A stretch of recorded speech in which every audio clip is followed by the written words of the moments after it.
Good evening everybody. Shalom. आज शाम को इस बाइबल स्टडी में आपका स्वागत है। ये तीसरी कड़ी है जब हम भविष्यवाणियों के ऊपर बातचीत कर रहे हैं। और जब भविष्यवाणियों की बात करते हैं, बिब्लिकल भविष्यवाणियों की हम बात करते हैं, तो हमने अपने आप को सीमित रखा है यरूशलेम और यहूदियों तक, ताकि हम समझ सकें कि परमेश्वर की भविष्यवाणियाँ कितनी सटीक हैं इन विषयों के ऊपर और कितनी सही सच साबित हुई हैं इतिहास में। और प्रमुखता हम अपने आप को सीमित रखेंगे वर्तमान समयों तक। पुरानी भविष्यवाणियाँ जो बाइबल की हैं वो अपने समय में पूरी हो चुकी हैं, प्रभु यीशु मसीह के प्रथम आगमन तक और उसके द्वितीय मंदिर को जलाए और ढहाए जाने तक। उसके बाद की जो घटनाएं घटित हुई हैं वो हमारे सामने हैं और उस आधार पर हम परमेश्वर की भविष्यवाणियों को जो इन दोनों क्षेत्रों से संबंधित हैं, यरूशलेम और यहूदियों से संबंधित, उसको हम देखने का प्रयास करेंगे।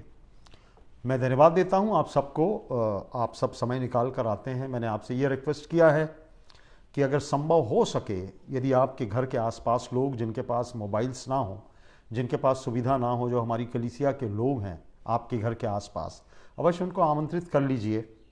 सोशल डिस्टेंसिंग का ख्याल रखिए कि वो आपके घर में आकर बाइबल स्टडी कर सकें, क्योंकि बहुत ढेर सारे लोगों ने मुझसे ये कहा कि पादी साहब, हमारे पास वो साधन संपन्नता नहीं है कि हमारे पास वो मोबाइल हो, स्मार्टफोन्स हों, जिससे हम आपके बाइबल स्टडी को या चर्च सर्विस को देख सकें। तो यदि आप, if you are gracious enough, यदि आप इतने दयालु हैं और उनको बुलाकर अपने घर में मदद करना मांगते हैं कि परमेश्वर की बाइबल स्टडी के साथ वो लोग जुड़ सकें, ऐसा होने दीजिए, आमंत्रित कर लीजिए, ताकि परमेश्वर की आशीष आप सबों को भी मिल सके। आइए, इससे पहले कि हम अपने इस अध्ययन में आगे बढ़ें, हम छोटी दुआ करेंगे, प्रार्थना करेंगे। और प्रार्थना में विशेष रूप से आप याद रखें हमारी चर्च को, कलीसिया को और कलीसिया के भिन्न भिन्न प्रोग्राम्स को और प्रोजेक्ट्स को। साथ ही याद रखिए मिस्टर अजीत जोगी को, उनके परिवार ने ये हमसे कहा है कि दुआ की जाए। तो आप सब भी अपने घरों में अवश्य उनके लिए दुआ करते रहिए, ताकि परमेश्वर अपनी चंगाई, अपनी इच्छा उनके ऊपर प्रकट कर सके।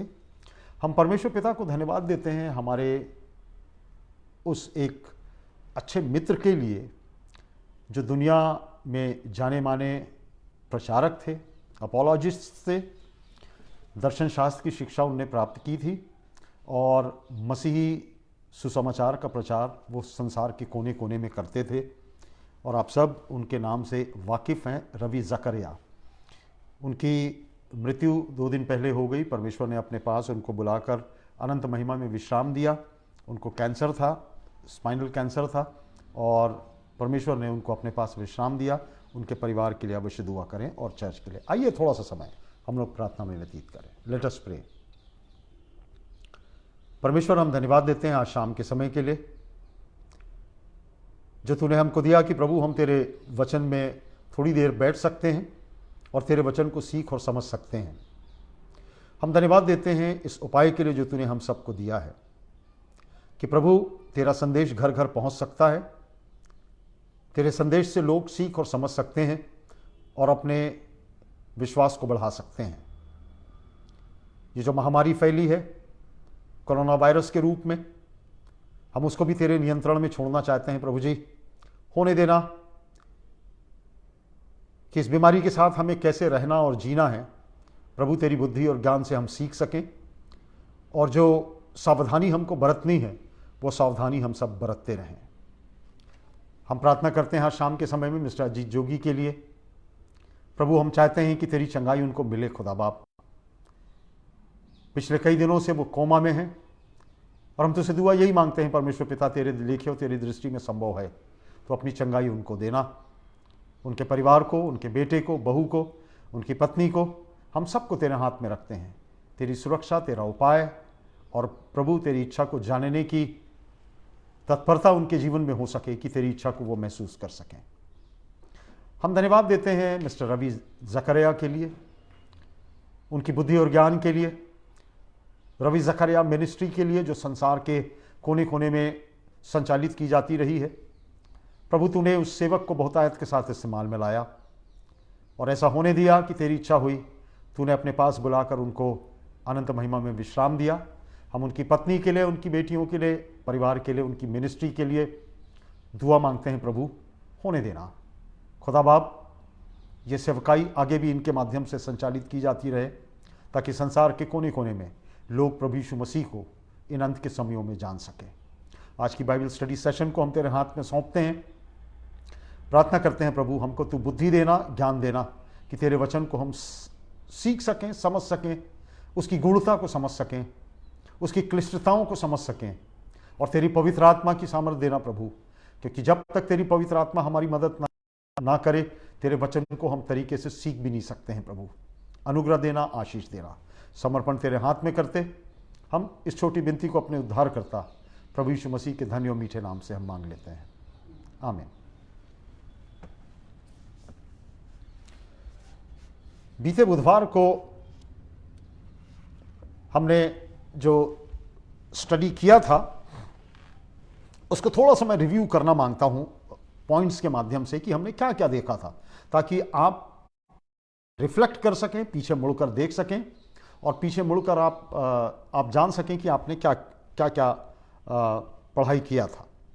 और इससे पहले कि हम अपनी आराधना में, अपने इस बाइबल स्टडी में आगे बढ़े, मैं आपसे अनुरोध करना मांगूंगा कि आप अपने साथ बाइबल अवश्य रखें।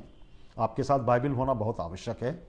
यदि हो संभव हो सके तो आप नोटबुक और पेंसिल भी रख लीजिए, पेन रख लीजिए, ताकि आप लिखते जाइए, इन तमाम बातों को लिखते भी जाइए, ताकि आपके वो संग्रहण में रहे और आप जब आवश्यकता हो तो उसको खोल सकें और फिर से अपनी बाइबल स्टडी व्यवहारिक रूप से कर सकें। बीते हफ्ते हमने देखा था यरूशलेम की भौगोलिक स्थिति को, कि वो कैसे एक पठार के ऊपर है, और यदि यरूशलेम जाना है तो चारों तरफ से पहाड़ियों से होकर यरूशलेम जाया जा सकता है। हमने देखा था पिछले हफ्ते यरूशलेम के 2 पूर्व मंदिरों का बनना और फिर उजड़ जाना। सुलेमान का मंदिर जो कि 559 बीसी में बेबीलोन के राजा के द्वारा जला दिया गया, ध्वस्त कर दिया गया, उजाड़ दिया गया, खत्म कर दिया गया। और दूसरा मंदिर हेरोद महान ने बनवाया था, जिसे AD 70 में रोमी सेनापति टाइटस और उसकी सेना के माध्यम से जला दिया गया, उजाड़ दिया गया, उसको विखंडित कर दिया गया और यरूशलेम को जला दिया गया। हमने ये भी देखा था यहूदियों का अपने देश से निकाला। AD 70 में जब हेरोद ने मंदिर को जलाया, रोमियों ने उस शहर को लूटा और उजाड़ कर दिया और यरूशलेम मंदिर को जला दिया, और उसके बाद यहूदी संसार में बिखर गए। ना उनका कोई देश रहा, ना उनकी कोई भाषा रही, ना उनका कोई धार्मिक अनुष्ठान रहा, ना उनका मंदिर रहा। सारे संसार में वो फैल गए और जहाँ गए वहाँ की संस्कृति उनने सीखा, वहाँ की भाषा उनने सीखी और वहीं पर वो बस गए। करीब 2500 वर्षों के बाद 1948 में पुनः उनका देश बनाया गया और वो वापस लौट के आ सके।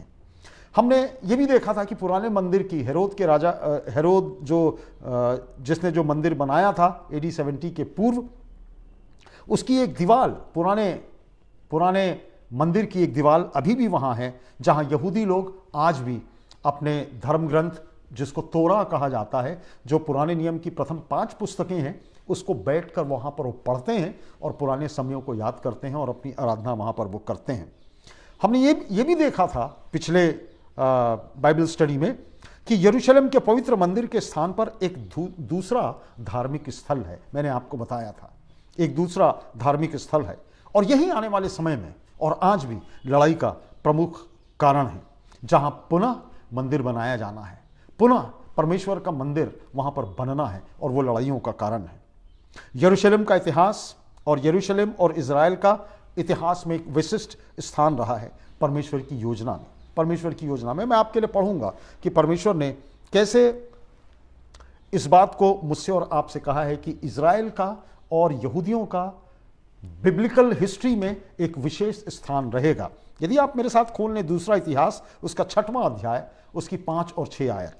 दूसरा इतिहास 6वां अध्याय 5 और 6 आयत यहां पर लिखा हुआ है, और मैंने आपके लिए पिछले समय में पढ़ा था, पर मैं आपको रिमाइंड कराने के लिए इन वर्सेस को फिर से पढ़ रहा हूं।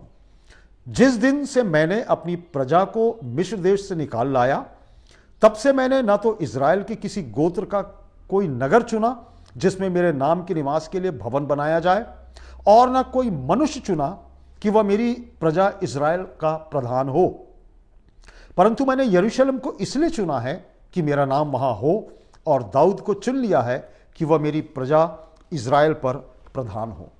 परमेश्वर ने यरूशलेम को चुना, परमेश्वर ने दाऊद की कौम को चुना कि परमेश्वर का नाम और इनका नाम वहां पर हो सके। और इसीलिए जो अध्ययन हम कर रहे हैं कि इज़राइल का और यहूदियों का बिब्लिकल इतिहास में और संसार के इतिहास में एक विशिष्ट स्थान है, क्योंकि परमेश्वर ने इतिहास में बहुत पहले हजारों वर्ष पूर्व ये बातें लिखी थी, और वो मैंने आपके सामने में पढ़ी है। फिर मैंने आपसे ये कहा था कि सताव काल के अंत में यहूदियों को पुनः यीशु मसीह को स्वीकार करना पड़ेगा। 7 साल का जो क्लेश का काल होगा, और उस समय इज़राइल के ऊपर, इज़राइल देश के ऊपर, यहूदियों के ऊपर एक कौम के रूप में उनके ऊपर जबरदस्त सताव होगा।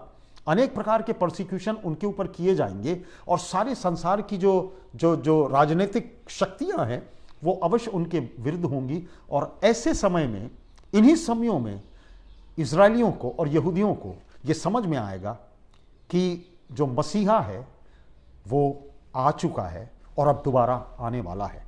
मतलब ये है कि वो लोग प्रभु यीशु मसीह को इन्हीं कुछ परिस्थितियों में स्वीकार करेंगे। तो ये सारी बातें मैंने आपको पिछले समय में बताई थी कि ऐसा कुछ होने वाला है।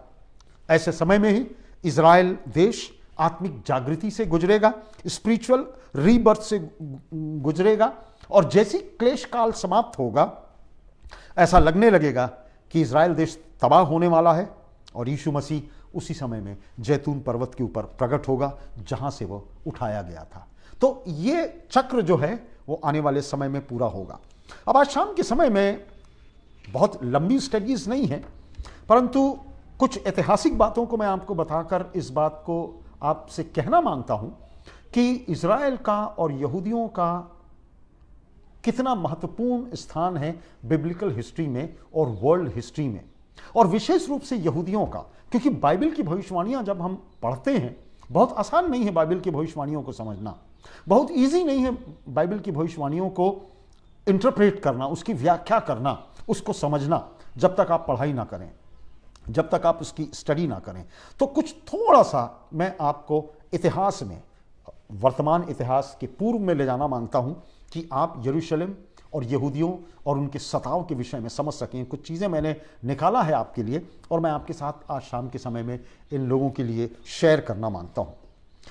यदि आप पिछले समय मैंने आपके लिए पढ़ा था, मगर आज शाम को मैं फिर से आपके लिए पढ़ दूंगा, आप मेरे साथ निकाल लीजिए लूका रचित सुसमाचार और उसका 21वां अध्याय 20 आयत से 24 आयत तक। लूका रचित सुसमाचार उसका 21वां अध्याय और उसकी 20वीं आयत से लेकर 24वीं आयत तक। ये प्रभु यीशु मसीह के शब्द हैं, ये प्रभु यीशु मसीह की बोली है, क्योंकि प्रभु यीशु मसीह ने इस बात को कहा है। और आप अंदाज लगाइए कि जबकि सुसमाचारों में ये लिखा गया है, प्रभु यीशु मसीह को कोट किया गया है, और आप ध्यान देंगे जब आप पढ़ेंगे वो इन्वर्टेड कॉमा में है। इसका मतलब ये प्रभु यीशु मसीह ने कहा है। और आइए देखें प्रभु यीशु मसीह ने यरूशलेम और इजरायलियों के विषय में, यहूदियों के विषय में क्या कहा है। जब तुम यरूशलेम को सेनाओं से घिरा हुआ देखो तो जान लेना कि उसका उजड़ जाना निकट है। तब जो यहूदिया में हो वे पहाड़ों पर भाग जाएं, जो यरूशलेम में हो, यरूशलेम के भीतर हो वे बाहर निकल जाएं, जो गांव में हो वे उसमें ना जाएं, क्योंकि वह यह बदला लेने के ऐसे दिन होंगे जिनमें लिखी हुई सब बातें पूरी हो जाएंगी। उन दिनों में जो गर्भवती और दूध पिलाती होंगी उनके लिए हाय हाय, क्योंकि देश में बड़ा क्लेश और इन लोगों पर बड़ा प्रकोप होगा। वे तलवार के कौर हो जाएंगे और सब देशों के लोगों में बंदी होकर पहुंचाए जाएंगे, और जब तक अन्य जातियों का समय पूरा ना हो तब तक यरूशलेम अन्य जातियों से रौंदा जाएगा। कुछ बात याद आती है आपको? कुछ आपको समझ में आता है? ये बातें प्रभु यीशु मसीह ने आपसे कही हैं। ये बातें प्रभु यीशु मसीह ने अपने मृत्यु के 30-40 वर्षों पूर्व की थी, और उस समय में की थी जब यरूशलेम का जो दूसरा मंदिर है वो जलाया नहीं गया था। हेरोद का मंदिर जो था, जहां पर यहूदियों की आराधनाएं यीशु मसीह के समय में होती थी, वो जलाया गया नहीं था, वो तोड़ा गया नहीं था। वहां उनकी आराधना प्रारंभ थी, आराधना होती रहती थी। और प्रभु यीशु मसीह ने कहा था, आपको याद होगा, जब वो यरूशलेम में प्रवेश कर रहा था पाम संडे के दिन, उसने कहा था, ये दीवार पर दीवार और ईंट पर ईंट ना बचेगी, मैं 3 दिन में इस मंदिर को ढाऊंगा और 3 दिन में फिर से बना दूंगा। वो उसी विपत्ति की बात कर रहा था प्रभु यीशु मसीह, उसी डिस्ट्रक्शन की बात प्रभु यीशु मसीह कह रहा था जो उसके उठा लिए जाने के कुछ वर्षों के बाद होने वाली थी, और AD 70 में वही घटना घटी है। तो प्रभु यीशु मसीह के ये शब्द हैं। यीशु मसीह ने इससे पहले कि यरूशलेम का मंदिर जला दिया जाए, उन्होंने इस मंदिर के ढाए जाने के करीब 40 या 35 वर्ष पूर्व इस भविष्यवाणी को कहा था, जो AD 70 में सच साबित हुई है। अब मैं आपके साथ एक इतिहासकार और पुरातत्वविद्ता या आर्कियोलॉजिस्ट जो हैं, उनके कुछ संस्मरण को आपके सामने में मैं शेयर करना मांगता हूं, ताकि आप यहूदियों का इतिहास और यरूशलेम के इतिहास के ऊपर थोड़ा सा फोकस कर सकें, थोड़ा सा ध्यान दे सकें। वार्नर केलर, जो एक पत्रकार और पुरातत्वविद्ता आर्कियोलॉजिस्ट हैं, उन्होंने एक पुस्तक लिखी थी, और इस घटना के इतिहास पर उन्होंने ये पुस्तक लिखी थी, जिसमें उन्होंने क्रमवार यरूशलेम और मंदिर और यहूदियों के अत्याचार की घटना के सत्य विवरण को 3-4 बिंदुओं के माध्यम से हमारे लिए रेखांकित किया है। अब ये अपने आप में एक बहुत वास्ट ऐतिहासिक फैक्ट्स हैं, परंतु मैंने आपको बहुत थोड़े से शब्दों में मिस्टर वार्नर केलर के इन तमाम संस्मरणों को मैंने अपने बिंदु में लिया है, ताकि आप लोगों को इजराइल और यरूशलेम के विषय में बता सकूं। पहली बात, संघर्ष का प्रारंभ। यहूदियों का यह विचार था, आप मेरे साथ पुराने थॉट्स में भी जाएं, पुराने रिफ्लेक्शन में भी जाएं, वो पाम संडे के समय की बात और ईस्टर के समय की बात, कि यहूदियों का विचार था कि यीशु मसीह रोमन सत्ता को समाप्त करके यहूदी राज्य स्थापित करेगा, और यही तो एक्सपेक्टेशन था यहूदियों का। जबकि वो पाम संडे के दिन वो यरूशलेम में प्रवेश कर रहा था, गधी के बच्चे पर बैठाकर उसका स्वागत किया जा रहा था, उनको ऐसा पोस्ट किया जा रहा था जैसे वो यहूदियों के राजा हों। और यहूदियों को ये बात समझ में आ रही थी, क्योंकि एक विद्रोह की जो ज्वाला है रोमियों और रोमी शासन के विरुद्ध, वो अंदर अंदर भड़क रही थी, अंदर अंदर सुलग रही थी। और जब प्रभु यीशु मसीह यरूशलेम में प्रवेश कर रहे हैं गधी के बच्चे के रूप में, तो यहूदी लोग और उनके तमाम राजनीतिक घड़े उस समय के, वो इस बात के फेरे में थे, इस बात के विचार में थे कि अब यह हमारे लिए एक राजा आ रहा है जो हमको रोमी साम्राज्य से राजनीतिक रूप से और आर्थिक रूप से हमको स्वतंत्रता दिलाएगा। पर प्रभु यीशु मसीह ने इसका इनकार किया था, और प्रभु यीशु मसीह ने कहा कि मैं संसार का राजा होने के लिए नहीं आया हूं, मैं आत्मिक राजा हूं। और तब चूंकि प्रभु यीशु मसीह ने उनका इनकार किया, प्रभु यीशु मसीह ने एक राजनीतिक राजा होने के लिए इनकार किया, यहूदियों के बीच में से एक कट्टरवादी घड़ा था जिसको ज़ेलट्स बोला जाता था, जो राजनीतिक रूप से बहुत महत्वाकांक्षी थे।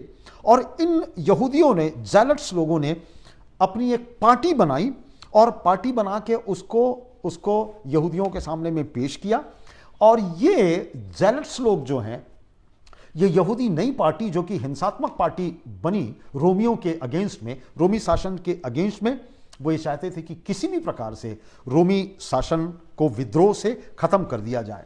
और कुछ थोड़े समय के लिए इन ज़ेलट्स लोगों के माध्यम से, जो कट्टरवादी यहूदी थे, उनके माध्यम से, चूंकि यीशु मसीह ने नकार दिया कि वो राजा बनना चाहता है, ये ज़ेलट्स लोग सामने आए और यहूदियों की भावनाओं के साथ उन्होंने खिलवाड़ करते हुए एक पार्टी बनाई, यहूदियों का फेवर गेन किया, और रोमी साम्राज्य के विरुद्ध में उन्होंने विद्रोह किया, और अंततः कुछ समय के लिए रोमी शासन को उन्होंने हरा दिया। और मंदिर जो था, यरूशलेम का मंदिर था, उसका पुनरुद्धार उन्होंने किया, नए महायाजक और जितने भी उनके लीवाइट्स थे वो सब उन्होंने स्थापित किए और मंदिर में फिर से पूजा अर्चना उनकी प्रारंभ हो गई। पूरी पूजा अर्चना प्रारंभ हो गई, मंदिर में फिर से रौनक लौट कर आ गई। तो जो जो जो जो संघर्ष का प्रारंभ है वो यहां से होता है।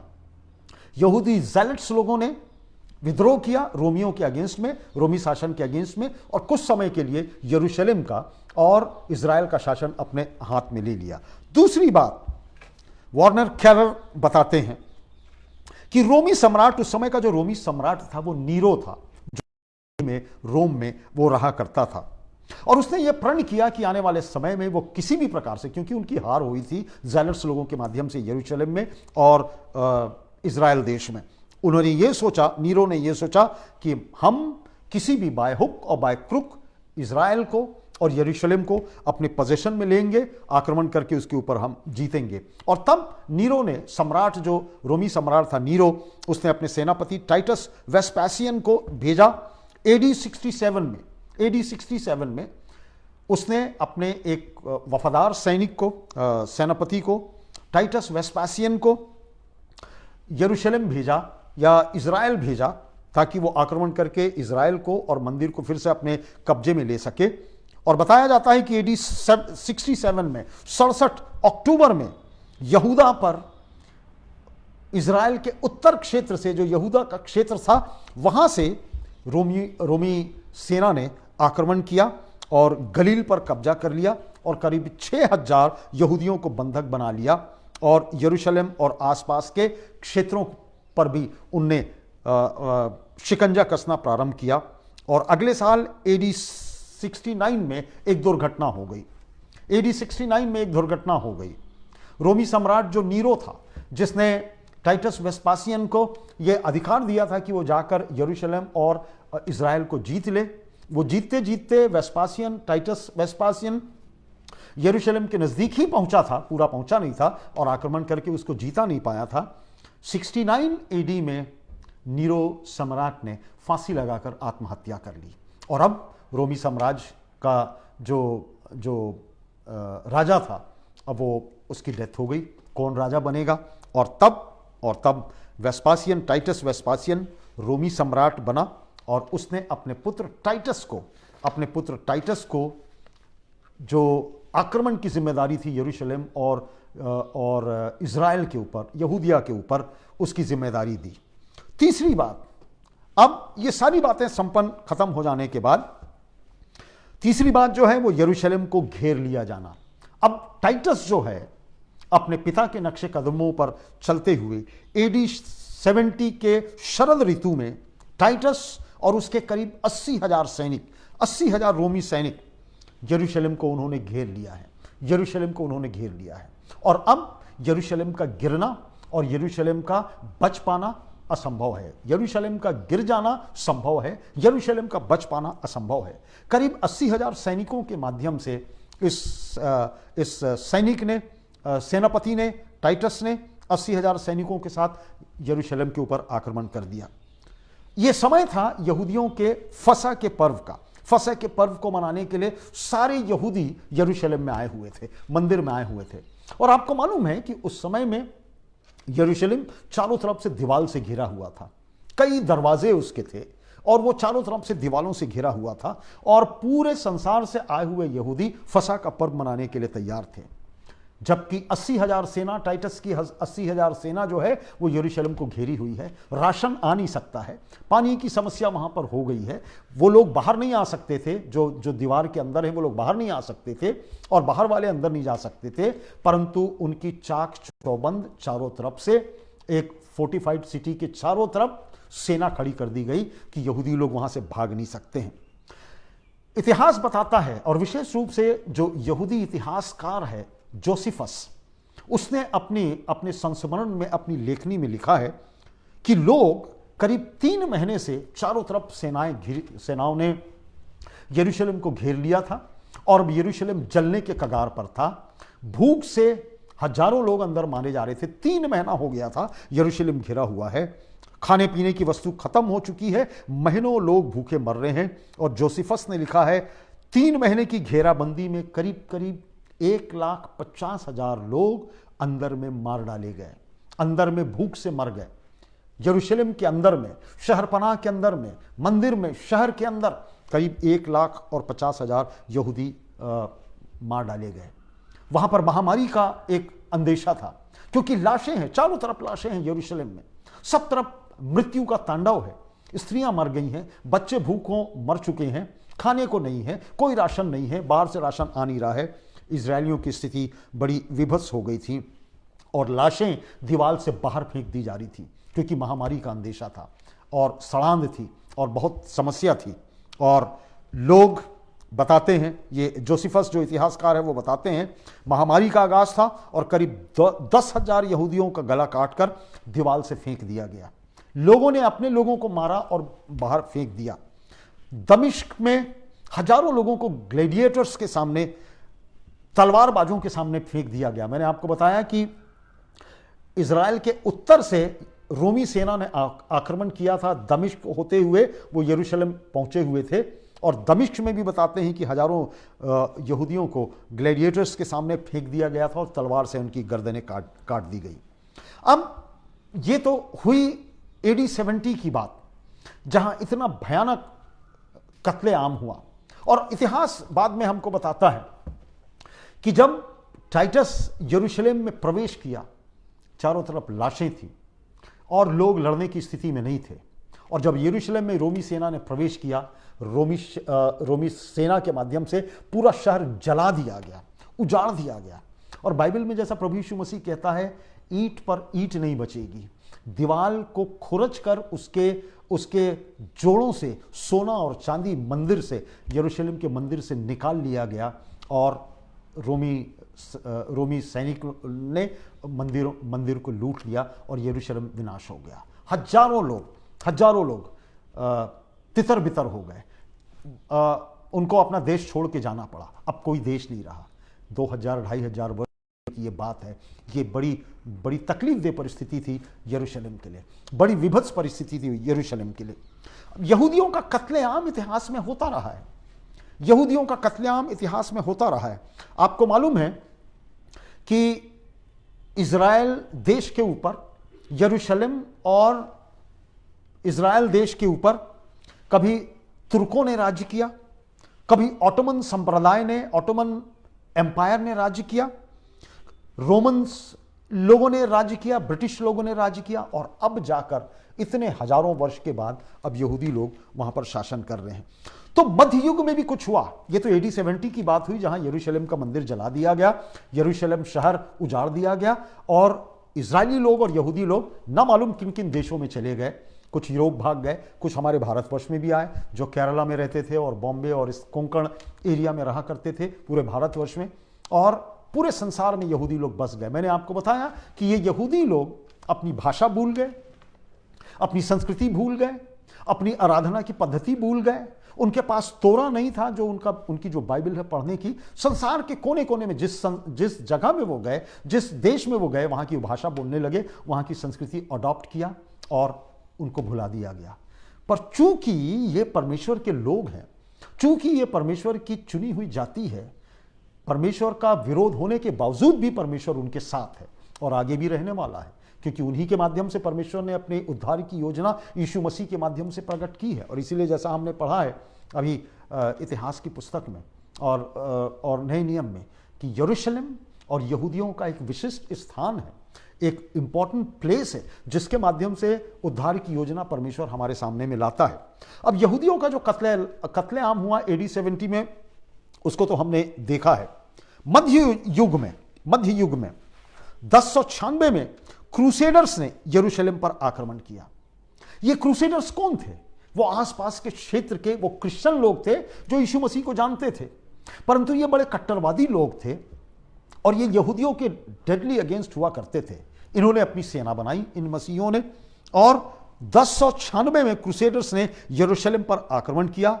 तुर्कों के शासन के विरुद्ध उस समय यरूशलेम में और इजराइल में तुर्क लोगों का शासन हुआ करता था, और वहां पर इन क्रूसेडर्स ने आकर यहूदियों का कत्लेआम किया, तुर्कों को हरा दिया और यरूशलेम के ऊपर अपना शासन स्थापित कर दिया यीशु मसीह के नाम से, प्रभु यीशु मसीह के नाम से। और इसलिए आप याद रखें, यदि आप इतिहास पढ़ते हैं और यदि आप किसी यहूदी से चर्चा करते हैं जो अपनी भाषा और अपने धर्म का जानकार है, तो वो मुझको और आपको कभी स्वीकार नहीं करेगा दिल से, क्योंकि क्रूसेडर्स ने जो इतिहास में यीशु मसीह के नाम से जो तांडव मचाया है यहूदियों के लिए, यहूदियों का खात्मा और कत्लेआम क्रूसेडर्स ने किया कुछ समय के लिए इतिहास में, जैसे मैंने बताया 1096 में, उस समय की बात है, आज से करीब करीब 1000 वर्ष पूर्व की बात है। वो लोग हमेशा मसीहों को इसीलिए घृणा की दृष्टि से देखते हैं और मसीहों को पसंद नहीं करते, क्योंकि इतिहास में क्रूसेडर्स ने, जो कि मसीही लोग थे, उन्होंने यहूदियों का कत्लेआम किया था। इसीलिए यहूदी मसीहों से चिढ़ते हैं। दूसरा एक क्रूसेड युद्ध हुआ 1140 में, और इसमें और ज्यादा यहूदी मारे गए। इन क्रूसेडर्स ने और यहूदियों को मारा और उनका कत्लेआम किया। 1290 में इंग्लैंड के राजा एडवर्ड एक ने यहूदियों को ब्रिटेन से भगा दिया। मैं आपको इन ऐतिहासिक बातों को बताने का उद्देश्य मेरा सिर्फ यह है कि आप अपने जेहन में रखिए कि ये कौम इजराइल कौम और यहूदी कौम कितनी पीड़ा और दर्द और टर्मोइल से होकर गुजरी है। उनका इतिहास बहुत विभत्स इतिहास है, उनका इतिहास बहुत कठिन इतिहास है। शायद मेरे और आपके साथ ऐसी घटनाएं नहीं घटी होंगी जो इजरायलियों और यहूदियों के साथ घटित हो रही है। 1290 में इंग्लैंड के राजा ने उनको अपने देश से निकाल दिया, भगा दिया। 1236 में फ्रांस से उनको निकाल दिया गया। 1338-39 में यूरोप से उनको निकाला गया कि वे लोग सेमेटिक लोग हैं। ये कहा करते थे, ये लोग कभी पानी में जहर मिला देते हैं, वो अपनी रेस को बदलना नहीं मांगते, वो अपनी संस्कृति को बदलना नहीं मांगते, बावजूद उसके कि वो हमारे देश में रहते हैं। यूरोप से 1348-49 में उनको निकाल दिया गया। आप विपत्तियां, परसिक्यूशन, सताव, कत्लेआम, देशों से निकाल दिया जाना, यह परमेश्वर की वो प्रजा है, परमेश्वर के वो लोग हैं जिनको परमेश्वर ने प्रॉमिस किया है कि मैं तुमको तुम्हारा देश दूंगा और तुम्हारे देश में पहुंचाकर तुमको आबाद करूंगा। ये वो लोग हैं। पर यदि उनका इतिहास देखा जाए, राजनीतिक इतिहास देखा जाए, उनका धार्मिक इतिहास देखा जाए, वो बड़ा खूनी रहा है। ये जाति अपने आप को संभालती रही है इतिहास में, लाखों और करोड़ों लोग मारे जाते रहे हैं। ये तो हुई मध्य युग की बात, जिसमें उनके साथ एट्रोसिटीज की गई, उनके साथ ज्यादती की गई, उनका खात्मा किया गया, उनको उजाड़ दिया गया, उनको भगा दिया गया। कहां जाए ये छोटी कौम, कहां जाए? आधुनिक युग में 1894 में फ्रांस ने उन्हें अपने देश से निकाल दिया। 1942 से 45 के बीच में यहूदियों को हॉलोकॉस्ट में करीब करीब 10 लाख यहूदियों को मार डाला गया हिटलर के द्वारा, जो मेरे और आपके अभी अभी की ऐतिहासिक घटना है। तो आपने इस बात को समझा है, आपने इस बात को जाना कि यह कौम कितनी पीड़ाओं को झेलने वाली कौम है। अवश्य है कि यह प्रभु यीशु मसीह को नहीं मानती, अवश्य है कि यह कौम प्रभु यीशु को मसीहा के रूप में स्वीकार नहीं करती, पर परमेश्वर ने धीरे धीरे अपने रहस्य को उनके सामने में खोला है। परमेश्वर की जो भविष्यवाणी बाइबल में है वो धीरे धीरे धीरे धीरे पूरी होती रही है।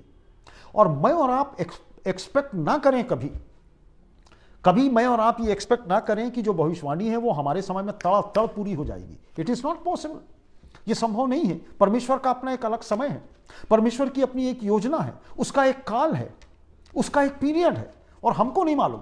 हम कभी कभी ये सोचते हैं कि हमारे जनरेशन में यीशु मसीह आ जाएगा। जब हम छोटे थे तो हम सुना करते थे यीशु मसीह आने वाला है। अब हम बुजुर्ग हो गए, हम अभी भी सुनते हैं यीशु मसीह आने वाला है। जो क्रक्स ऑफ द मैटर है वो ये है कि मुझको और आपको विश्वास करना पड़ेगा कि यीशु मसीह आने वाला है। पर वो कब आएगा, किस दिन आएगा, किस महीने में आएगा, किस साल में आएगा, ये मेरे और आपके एक्सरसाइज की बात नहीं है। मुझको और आपको विश्वास करना है कि यीशु मसीह आने वाला है और आएगा, क्योंकि बाइबल में लिखा है यीशु मसीह आएगा, वो अवश्य आएगा। और इसलिए बाइबल ने कहा है, और जैसा हम सीखते भी हैं, कि बाइबल से बहुत ज़्यादा मुझको और आपको अननेसेसरी चीज़ें खोद के निकालने की आवश्यकता नहीं है। और बाइबल में अननेसेसरी चीज मुझको और आपको डालने की भी आवश्यकता नहीं है कि मैं और आप अपनी बुद्धि से कोई चीज बाइबल को अलग कर दें और अपनी बुद्धि से बाइबल में कोई चीज डाल दें अपने समीकरणों के हिसाब से। नो, ये संभव नहीं है। और इसलिए हम डेट पे ध्यान ना दें, हम मंथ में ना ध्यान दें। अवश्य प्रभु ने अपने कि संकेतों को समझना और देखना सीखो, और जब इन चीजों को होते हुए देखो, जब जैतून के वृक्ष में पत्तियां झड़ने लगे तो तुम इस बात को समझ जाओ, यीशु मसीह कहते हैं कि सताव का होना बहुत आवश्यक है। और इसलिए मुझको और आपको बहुत आवश्यक है कि हम न केवल धार्मिक दृष्टिकोण से हम यरूशलेम और इजराइल के विषय में सीखने का प्रयास करें, परंतु राजनीतिक रूप से और वर्तमान कंटेम्पररी न्यूज के माध्यम से भी उन चीजों को देखते रहें कि क्या हो रहा है। अब आइए थोड़ा सा हम आगे बढ़ते हैं। हमने यरूशलेम और इजराइल के उन तमाम उनके समस्याओं के विषय में देखा और सीखा, विचार किया। हम इतिहास में गए, कैसे उनको कत्लेआम किया गया। हम अभी AD 70 के बाद की बात कर रहे हैं, जब दूसरा मंदिर जलाया गया और यरूशलेम और यहूदी लोगों को वहाँ से निकल जाना पड़ा। दूसरे लोगों ने उनके देश पर आक्रमण किया और राज्य करते रहे। पर the day came in their lives, एक दिन आया उनके जीवन में कि बाइबल की वो ज्वलंत भविष्यवाणी पूरी हुई कि तुमको मैं संसार के कोने कोने में से लाऊंगा और अपने प्रतिज्ञा किए हुए देश में तुमको बसाऊंगा। और परमेश्वर ने बसाया है इस कौम को। 1948 में यूएनओ के माध्यम से, एक रेजोल्यूशन के माध्यम से इस देश का निर्माण हुआ। यहूदी लोग संसार के कोने कोने से आए और कोने कोने से आकर वहां पर बस गए। और अब स्थिति ये है कि शायद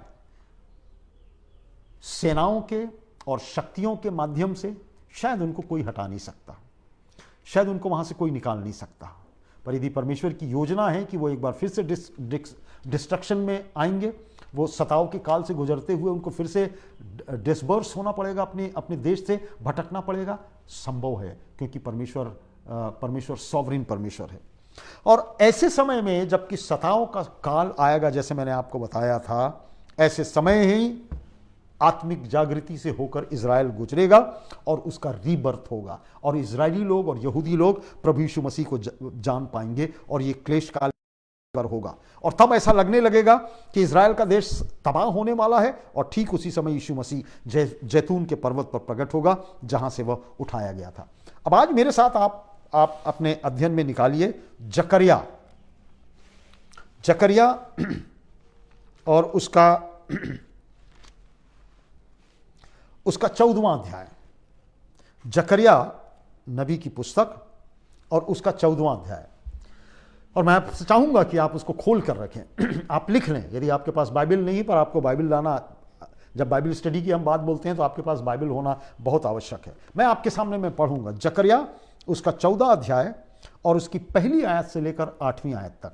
पूरा अध्याय 14वां अध्याय आज रात को अवश्य पढ़िएगा, क्योंकि वहां पर भविष्यवाणी बात यरूशलेम के आने वाले दिनों के लिए की गई है। मैं आपके समक्ष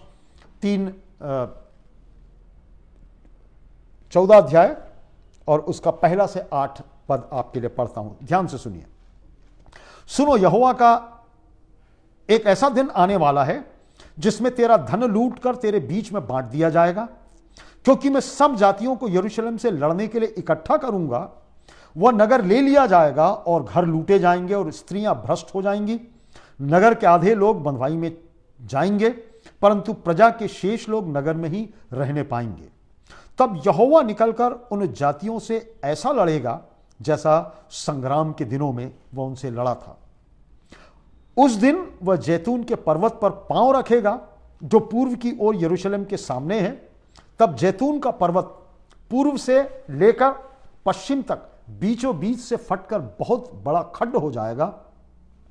तब आधा पर्वत उत्तर की ओर और आधा दक्षिण की ओर हट जाएगा। तब तुम मेरे बनाए हुए उस खड्डे से होकर भाग जाओगे, क्योंकि वह खड्ड आसेल तक पहुंचेगा। वरन तुम ऐसे भागोगे जैसे उस भूकंप के डर से भागे थे जो यहूदा के राजा उज्जिया के दिनों में हुआ था। तब मेरा परमेश्वर यहोवा आएगा और सब पवित्र लोग उसके साथ होंगे। उस दिन कुछ उजियाला ना रहेगा, क्योंकि ज्योति गण सिमट जाएंगे और लगातार एक ही दिन होगा जिसे यहोवा ही जानता है। न तो दिन होगा और न रात होगी, परंतु सांझ के समय उजियाला होगा।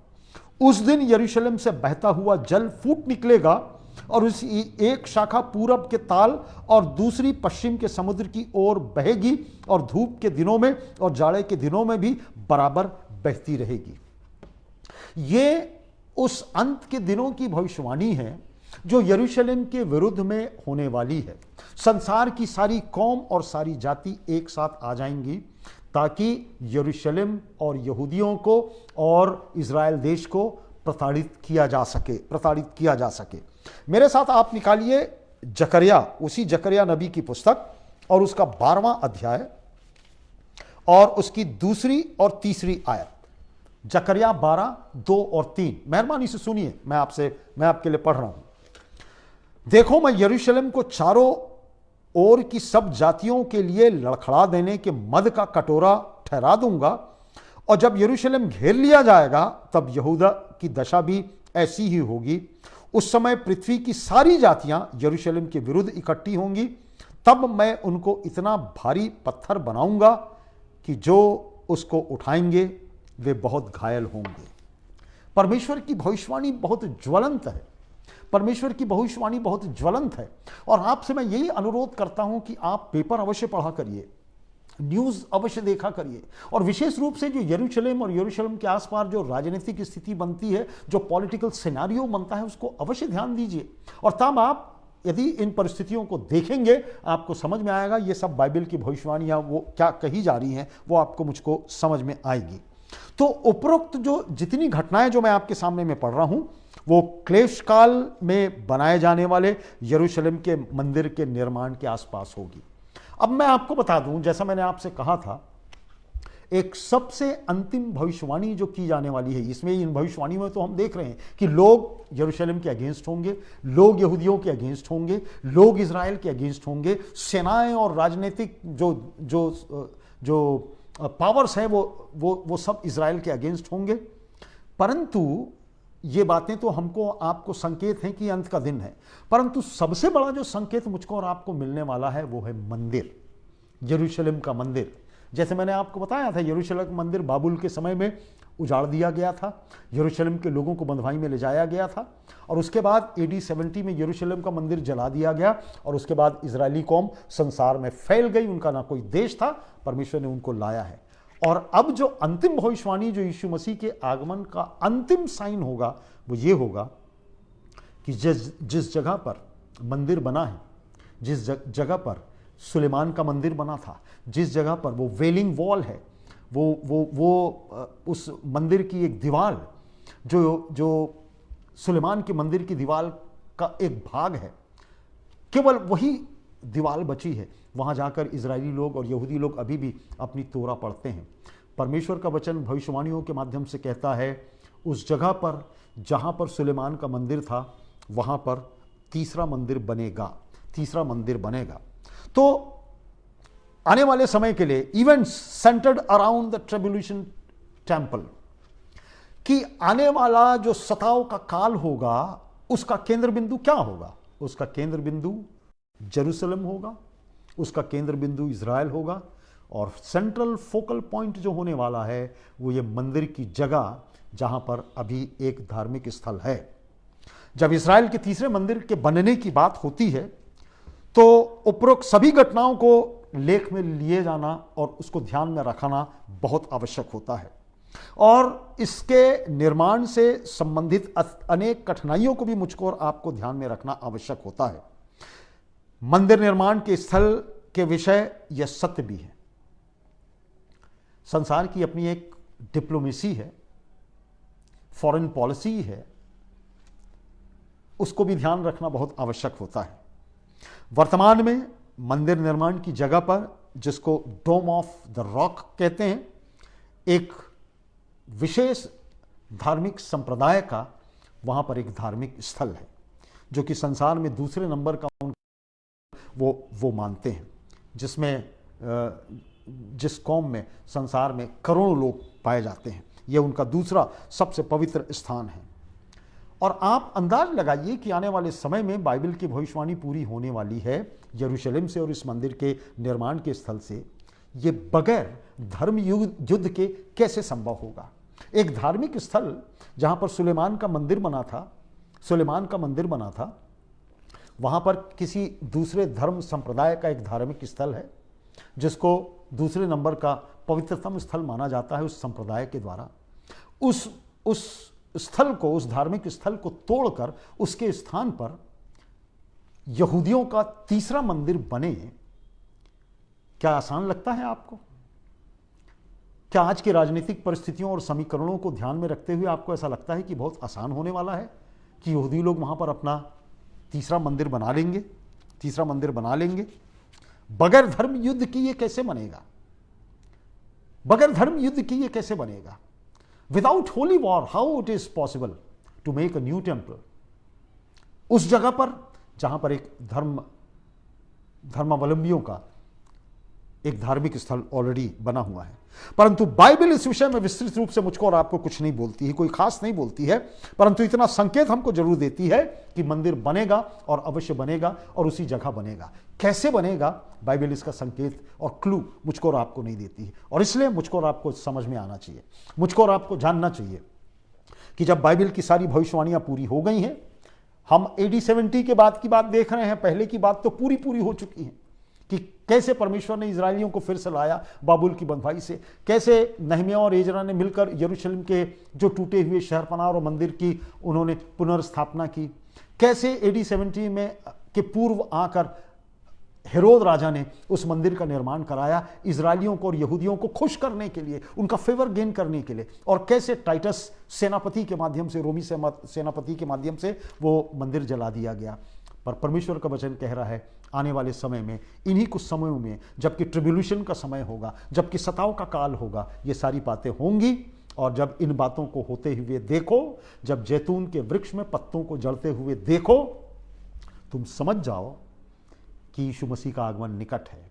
अभी हमारे लिए समय है, यशायाह उसका 2 अध्याय, उसकी 2 और 3 आयत मेहरबानी से खोलकर पढ़ लीजिए आप। यशायाह 2:3 मैं आपके लिए पढ़ देता हूं। अंत के दिनों में ऐसा होगा कि यहोवा के भवन का पर्वत सब पहाड़ों पर दृढ़ किया जाएगा और सब पहाड़ियों से अधिक ऊंचा किया जाएगा, और हर जाति के लोग धारा की नाई उसकी ओर चलेंगे, और बहुत से देशों के लोग आएंगे और आपस में कहेंगे, आओ हम यहोवा के पर्वत पर चढ़कर याकूब के परमेश्वर के भवन में जाएं, तब वह हमको अपने मार्ग सिखलाएगा और हम उसके पंथों पर चलेंगे, क्योंकि परमेश्वर यहोवा की व्यवस्था सिय्योन से और उसका वचन यरूशलेम से निकलेगा। परमेश्वर यहोवा का क्योंकि यहोवा की व्यवस्था, परमेश्वर का काम, उसका ब्लूप्रिंट सिय्योन से और उसका वचन यरूशलेम से निकलेगा। सिय्योन ब्रॉडर वे में इजरायलियों के लिए कहा जाता है, झुंड के लोगों के लिए कहा जाता है, नए नियम में मसीहियों के लिए कहा जाता है, विश्वासियों के लिए कहा जाता है, चर्च के लिए कहा जाता है, पर यहां पर इसका आशय इजरायलियों से है। परमेश्वर की व्यवस्था सिय्योन से और उसका वचन यरूशलेम से निकलेगा, और दिस इज सर्टन, ये बिल्कुल संभव है, ये आश्वस्त होइए आप कि यरूशलेम का जो मंदिर है जहां है वो वहीं पर बनने वाला है। तो इतनी बातें आपको समझ में आ रही हैं कि यरूशलेम का और इजराइल का कितना महत्वपूर्ण स्थान है। अब मैं आपसे कहूंगा कि जकर्या उसका 8वां अध्याय 20 से 23 आयत मैं आपके लिए फिर से पढ़ता हूं, चूंकि ये भविष्यवाणी संदर्भ में लिखी गई बातें हैं, इसलिए मुझको आपको पढ़ना बहुत आवश्यक है। जकर्या उसका 8वां अध्याय और उसकी 20 से 23 आयत ध्यान से सुनिए। सेनाओं का यहोवा यूं कहता है, ऐसा समय आने वाला है कि देश देश के लोग और बहुत नगरों में रहने वाले आएंगे, और एक नगर के रहने वाले दूसरे नगर के रहने वालों के पास जाकर कहेंगे, यहोवा से विनती करने और सेनाओं के यहोवा को ढूंढने के लिए चलो, मैं तो जा रहा हूं। बहुत से देशों के वरन सामर्थी जातियों के लोग यरूशलेम में सेनाओं के यहोवा को ढूंढने और यहोवा से विनती करने के लिए आएंगे।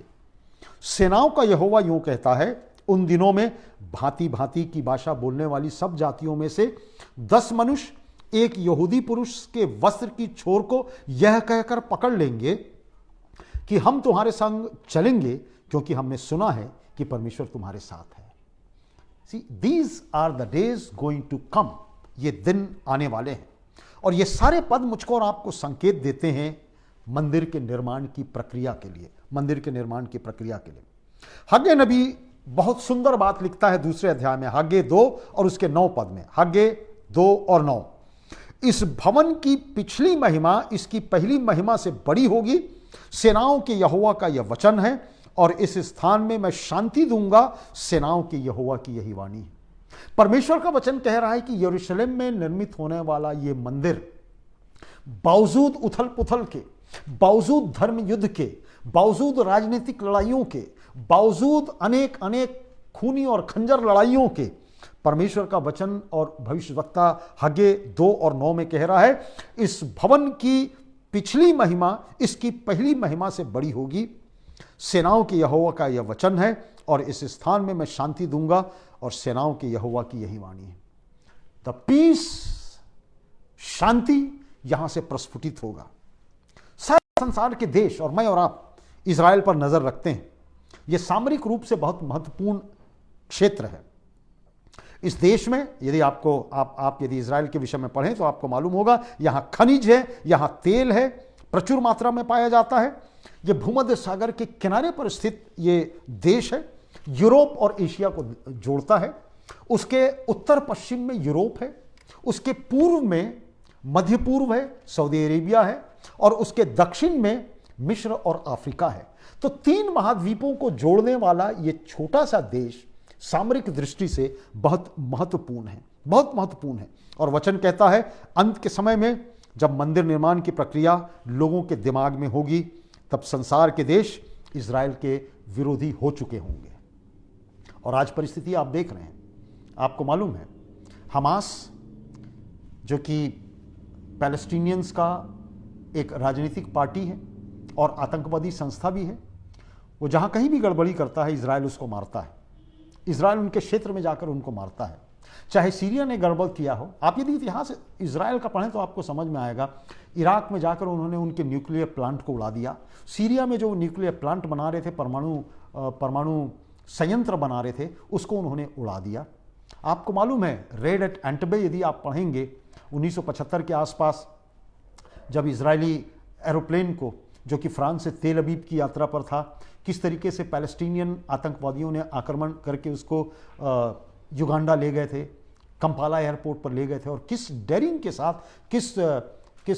के साथ इजरायली सेना ने अपने सारे यात्रियों को वहां से छुड़ा कर ले आया है।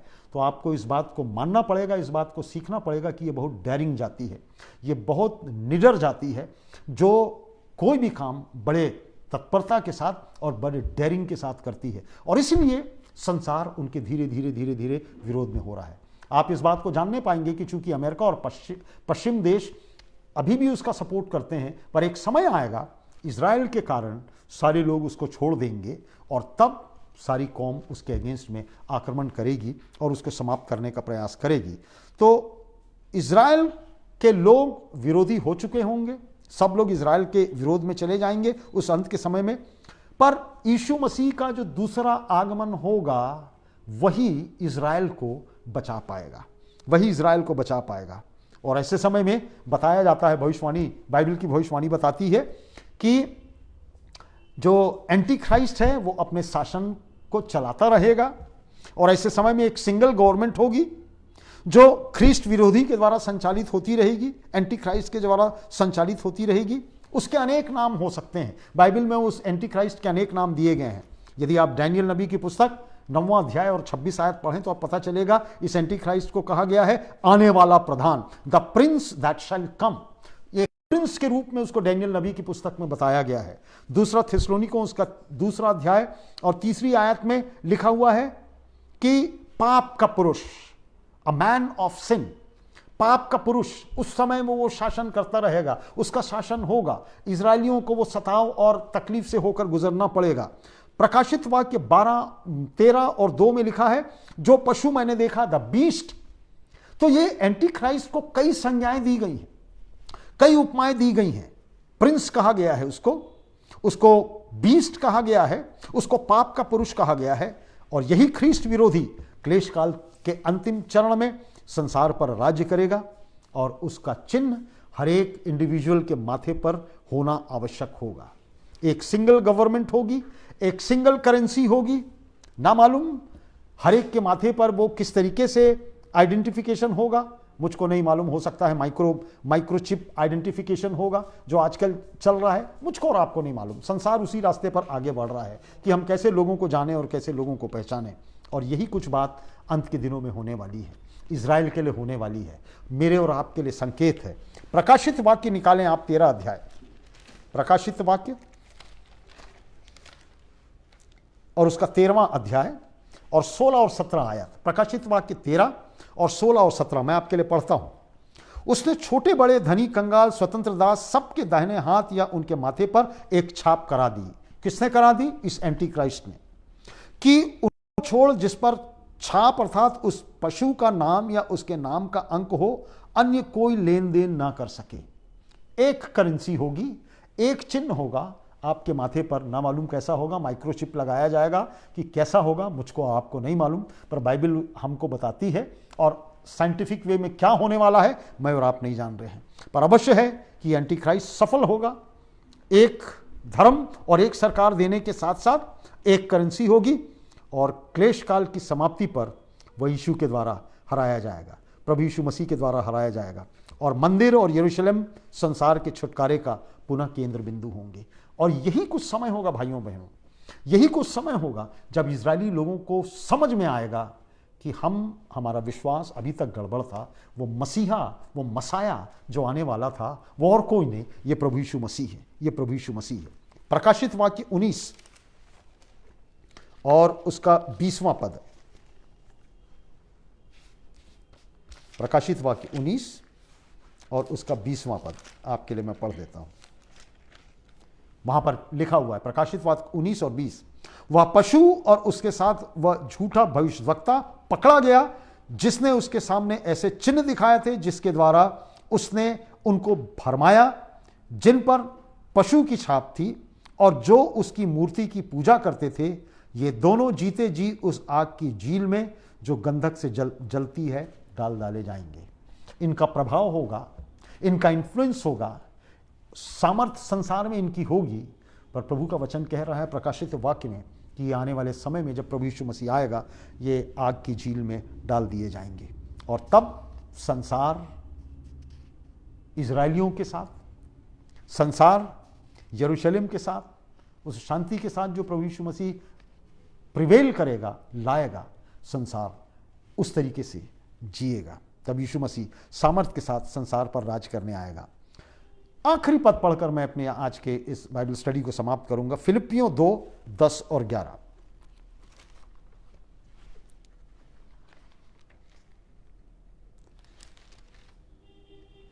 फिलिपियों 2:10 और 11 जो मैं और आप हमेशा पढ़ते रहते हैं, और अंत यही कुछ होने वाला है कि जो स्वर्ग में और पृथ्वी पर और पृथ्वी के नीचे हैं, वे सब यीशु के नाम से घुटना टेकेंगे, और परमेश्वर पिता की महिमा के लिए हर एक जीव अंगीकार कर ले कि यीशु मसीह ही प्रभु है। That is going to happen at the last.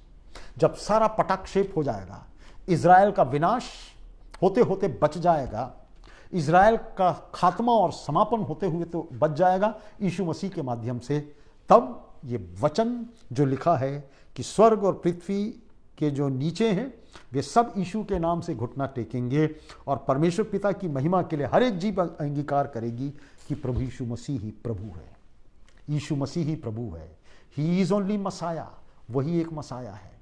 और यही कुछ बाइबल की भविष्यवाणियां हैं। और इसीलिए मैं आपसे हमेशा कि आप इजराइल के बारे में अवश्य पढ़ा करें। इजराइल के बारे में जो कंटेम्प्रेरी बातें हो रही हैं, सामयिक बातें जो हो रही हैं, उसको पढ़ा करिए, उसको ध्यान दिया करिए, क्योंकि हर एक बातों का कुछ ना कुछ अपना एक संदेश है जो अंत के दिनों की निशानी हम मसीहों के लिए है।